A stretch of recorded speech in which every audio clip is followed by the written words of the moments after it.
and that something has happened. And part of what has happened is that the ever-growing size of the conglomerates who own the major media outlets, they're run and owned, as far as I know, by decent people, but any sense of public service and the news as a public trust has been squeezed out. Well, let me ask you this. When you mention the big corporations, I'm really curious. If you could compare from your earliest era at CBS, Bill Paley, Frank Stanton, and Richard Salant, the era when you were hired, to Sumner Redstone, Les Moonves, and Andrew Hayward, the era when you were let go. Well, the biggest difference could be found if one wanted to do some homework with Frank Stanton, for example, when CBS ran a controversial documentary called The Selling of the Pentagon, circa here, early 1970s. Roger Mudd was the correspondent. It came under ferocious attack by members of the government. And Frank Stanton came down to testify before Congress about it. The heat was on, big time. And I recently had occasion to reread what he said to Congress, which I wish could be reread in every journalism school in the country. But what he said was a version, and I can't quote the thing verbatim, but it was a version of, you have to understand that we at CBS take seriously the difference between our corporation as a whole and our public responsibility, our public trust to the news. And it was, I wish, this is not too strong, I wish it was carved in stone somewhere. Now, then also, if anybody wants to do their homework, I'm not suggesting it'd be easy to find this, but Bill Paley, William S. Paley, who founded CBS, became, in my judgment, rightful legend and icon. Businessman. He was interested in making money. He was interested in getting ratings, first in radio and then television. But Bill Paley went to Memphis, Tennessee in about 1977. And before a meeting of affiliates, they gathered some affiliates around and made a speech, which, not as eloquently as Stanton, but another version of, listen, understand, again, I'm paraphrasing, we're in business to make money, we're in business to get ratings, we want you, our affiliates, to get better ratings. But when it comes to news, we view news as a public service, and we take our trust of that responsibility very seriously. And news is in a separate category. So I'm reminded, you asked me the difference. Yeah, because it goes to the heart of the matter, I think. Well, I don't know whether you saw the movie on the Ed Murrow period with McCarthy. The George Clooney, yeah, the George Clooney movie. Well, as the movie I thought made clear, and as I know from talking to people who were there at the time, Mr. Paley liked doing that story on McCarthy, none, or as we'd say in Texas, naren. He didn't like it at all, and he was very nervous about it. But this is the key thing, is Ed Murrow wanted to do it, it was in the news division, and Mr. Paley didn't say, don't do it. And when it ran, and it caused a lot of controversy, one could bring out the cliche, firestorm if you will, Mr. Paley backed it. And he backed it to the hilt, as Frank Stanton did with the selling of the Pentagon, as Bill Paley and Stanton did during the Watergate. And Salant.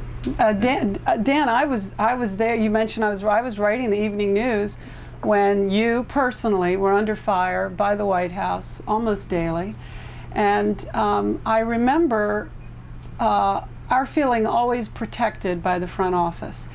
We knew then, and we know more now, that there were moments when your job was probably on the line then, but you didn't get fired, and you were able to go ahead and do your job, and I never felt that we as a network news operation had them tinkering with us and that we ever got weak at the knees. But it doesn't feel like that at all anymore. And certainly and I recommend you should all go online and download Dan's suit. You can read every page of it. Your suit is sort of walks us through all the changes that have come, you know, where it's the opposite. And they don't protect you. Well, I'd like for the lawsuit to speak for itself, Yeah, well, and I think it does, the complaint. But the principle involved here is, and I do think the public gets it, I think the audience gets it. And part of the reason, believe it or not, the main reason I'm into this is to give at least my own small voice to what I think a lot of the public already understands. And that is, there has been a change, been a tremendous change. And it is that a combination of very large corporations consolidating media and having a lot of the media under their control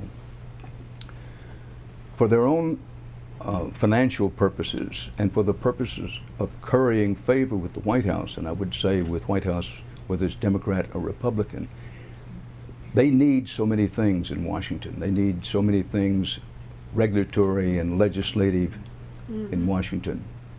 That plus the connection between that and the powers that be, including at the White House, there's far too much interference, intimidation, and manipulation of what happens in the newsrooms. Not always obvious, not even always obvious to those of us who work there. why now? Why didn't you file the suit 6 months ago or 6 months from now? Good question, and I'll try to keep the answer short, if not crisp. There are a lot of reasons, but not the least of them being that a number of things have come to my attention in the slightly more than 1 year since I left CBS News. Things dribbled out, as they tend to do. Things would come to my attention and I'd said, boy, I didn't know that. And other things would come to my attention and I'd say, well, I don't believe that, and then someone would show me that it was true. So that was one factor. New things came to my attention, new information, new insights, new thought. Second is this kind of decision takes a little time to make.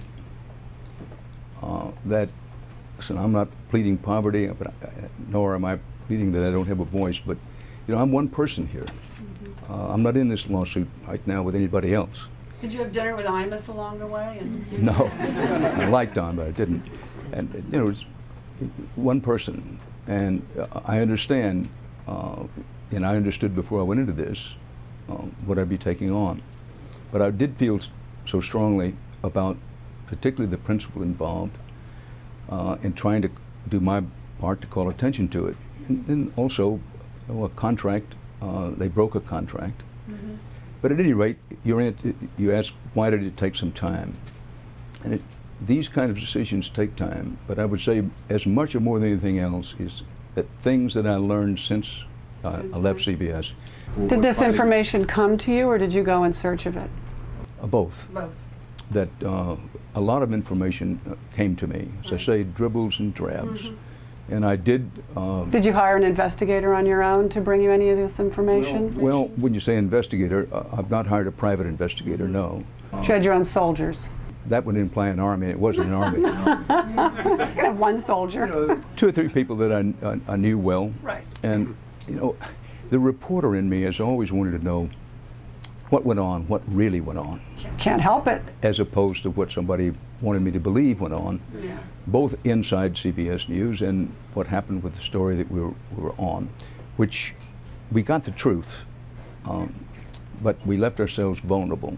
But nonetheless, all of this happened in the year, and I did reach a point just before I went with my son and grandson to fish. And I'm very glad you mentioned going out to your father's place. I'm very glad you're still fishing. I have fond memories of that.